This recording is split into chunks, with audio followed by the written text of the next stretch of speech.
গুরুতর জখম অবস্থায় ওমপ্রকাশ প্রসাদ নামে ওই বিজেপি কর্মীকে ভর্তি করা হয়েছে দুর্গাপুর মহকুমা হাসপাতালে। তাকে বাঁচাতে গিয়ে আক্রান্ত হন তার ভাইও, তাকেও একই হাসপাতালে ভর্তি করা হয়েছে। অভিযোগ, দুর্গাপুর ইস্পাত কারখানায় চাকরির ব্যবস্থা করে দেওয়ার আশ্বাস দিয়ে বিজেপি নেত্রী মৌসুমী দত্তের হাতে 50 টাকা তুলে দিয়েছিলেন ওমপ্রকাশ প্রসাদ, কিন্তু টাকা দেওয়ার পরও চাকরি না মেলায় তিনি টাকা ফেরত চান।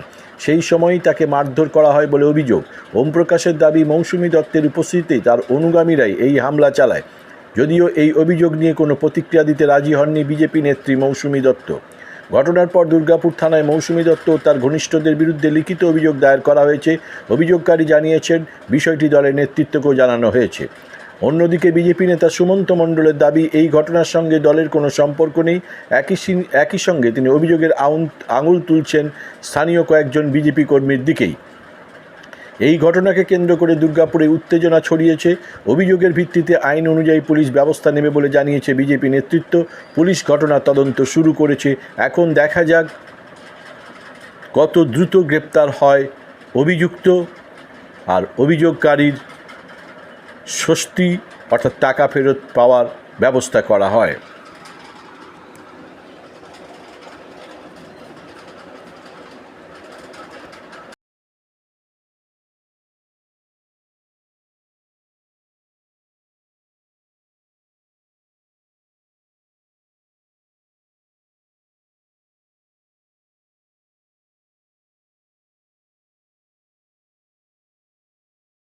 আমি তো পার্টি করি না। এবার দাদার সঙ্গে ঝামেলা হচ্ছিলো, আমি দাঁড়িয়ে গেলাম। আমার ওয়াইফও ছিল, কী হয়েছে ব্যাপারটা, ঝামেলা হচ্ছিল। তো ওই করে ওদিক থেকে পানকু ছিল একজন বাচ্চা ছিল, দিয়ে আসলো, তাকে মারতে লাগে। দিয়ে আমি ছাড়াতে গিয়ে আমাকে জোরে ঠেলে দিয়েছি। কেন মারছিল কেন? ওদের নিয়ে কিছু ঝামেলা হচ্ছিলো। ডিএসপির জন্য টাকা দিয়েছিল? হ্যাঁ, ওই নিয়ে কিছু হচ্ছিলো, আমি জানি না যেটা। আমি আসছিলাম, আমি দাদাকে দেখে দাঁড়িয়ে গেছি, ঝামেলা হচ্ছিলো বলে। আমি মারামারি স্টার্ট হয়ে গেছি, আমি ছাড়াতে গেছি, আমাকে ধাক্কা ফেলে ছেড়ে দিয়েছে, আমার হাত পুরো ফ্র্যাকচার হয়ে গেছে। কী নাম? আমার প্রেম প্রকাশ প্রসাদ। বলছি, ঠিক কী হয়েছিল? আজকে ভোটের 2 দিন পর 6 তারিখে মৌসুমী দত্ত আমার কাছে 50,000 টাকা নিয়েছিল। কে নিয়েছিল? মৌসুমী দত্ত। তার আগে আমাকে ভোটে অনেকদিন পোস্টার মারা করিয়েছে। ভোটের ক্যাম্পের দিন আমাকে বসিয়েছে, বলেছে তোকে প্ল্যান্টে একটা বড় দায়িত্ব করে দেবো, টাকাটা দে, এখন কাজ আছে, আবার কোথা তোকে দেবো। কোন দলে আছে? উনি বিজেপি করেন। আর আপনি? আমিও বিজেপি করি। আমি তো অ্যাক্টিভ মেম্বার হয়ে আছি, আমার কোনো দায়িত্বতে নাম নেই, কিন্তু আর ওয়ার্ডে সবাই জানে। তারপর আমি আজকে 2 মাস হয়ে গেল ওনাকে পুরো বলছি, দিদি আপনি তো বললেন আমাকে কাজে লাগিয়ে দেবেন, আপনি তো কাজ করি, কাজ তো দিল না। কত টাকা দিয়েছিলেন? 50,000 টাকা দিয়েছিলাম। কাকে দিয়েছিলেন? আমি বললাম মৌসুমী দত্তকে দিয়ে। আমি বললাম যাচ্ছি তো আমাদের ওয়ার্ডের সবাইকে আমি হল্লা করে দেবো, বলে দেবো।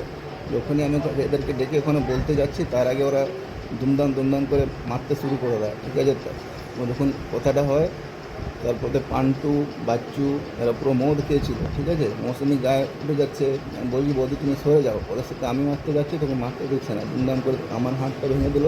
আমার ভাই ওখান থেকে আসছিলো, ভাই দেখেছে, ভাই ছাড়াতে গেছে, ওকেও ঠেলে দিয়েছে, ওর বউকে ধাক্কা দিয়েছে, ওরও দেখুন পুরো হাত ভেঙে গেছে 2 জায়গায় ভাইয়ের।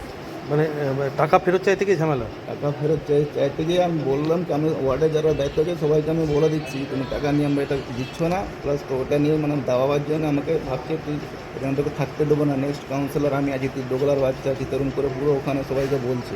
আপনিও তো বিজেপি করেন? হ্যাঁ, আমিও করি। তো উনিও বিজেপি করেন? উনি দায়িত্বতে আছেন, আমি কোনো দায়িত্বতে নেই, সেই জন্য কী পদে আছেন? দাওয়াতে চাইছে। উনি শক্তি কেন্দ্রতে আছেন। কী নাম তার? মৌসুমী দত্ত। আরও ওয়ার্ডে অনেকের কাছে।